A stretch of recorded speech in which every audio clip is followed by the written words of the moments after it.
ગાળી શકે છે। હવામાન નિષ્ણાંત અંબાલાલ પટેલે આગાહી કરી છે કે નવરાત્રી દરમિયાન રાજ્યમાં વરસાદી માહોલ રહેશે। જતા જતા પણ વરસાદે રાજ્યમાં જમાવટ બોલાવે છે, પરંતુ આ વરસાદ હવે 2 દિવસ બાદ શરૂ થતી નવરાત્રીની મજા બગાડી શકે।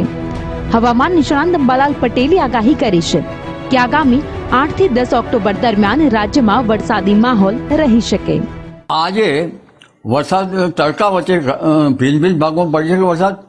આજે મધ્ય ગુજરાતના ભાગોમાં વરસાદ પડવાની શક્યતા છે। આણંદ, નડિયાદ વગેરે કોઈ ભાગમાં વરસાદ પડવાની શક્યતા છે। કોઈ ભાગમાં ભારે વરસાદ ઝાપટા પડી શકે। ખેડા જિલ્લાના ભાગોમાં પણ ક્યાંક વરસાદ પડવાની શક્યતા રહેશે। આ ઉપરાંત દક્ષિણ સૌરાષ્ટ્રના ભાગોમાં ક્યાંક વરસાદ પડવાની શક્યતા રહેશે। દક્ષિણ ગુજરાતના ક્યાંક ભાગમાં વરસાદ પડવાની શક્યતા રહેશે, પણ આ વરસાદ તડકા વચ્ચે આવશે।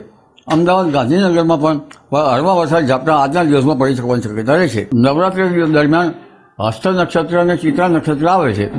હસ્ત નક્ષત્ર સામાન્ય રીતે ગાજવી સાથે વરસતું હોય છે, એટલે નવરાત્રિના પ્રથમ દિવસમાં ગરમી પડવાની શક્યતા રહેશે અને ગરમીના કારણે સ્થાનિક સિસ્ટમ બનવાની શક્યતા રહેશે।